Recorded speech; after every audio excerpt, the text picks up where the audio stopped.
कल्याण शहरामध्ये अनेक तलाव आपले जे आहेत की ते कल्याण शहराला पाणी पुरवठा एके काळात करत होते।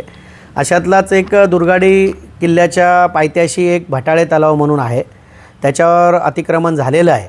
मी आयुक्त महोदय आणि उपविभागीय अधिकारी म्हणजे प्रांतसाहेब यांना पत्र दिले की ती जागा शासनाची आहे, शासनाने तातडीने ती महापालिकेच्या ताब्यात देऊन महापालिकेने त्याचा तातडीने विकास कार्यासाठी निविदा काढाव्यात आणि तिथं जे असलेले अतिक्रमण आहेत ते हटवून भटाळे तलाव हा पुनर्जीवित करावा, जेणेकरून ह्या शहराचं सौंदर्य वाढवण्याचं काम ते करणार आहे। जर ह्या आम्ही दिलेल्या पत्राचा विचार सहानुभूतीपूर्वक केला गेला नाही तर शिवसेना पक्षातर्फे त्या ठिकाणी पोकलँड JCB घेऊन जाऊन आम्ही स्वतः भटाळे तलावाचं काम सुरू करू।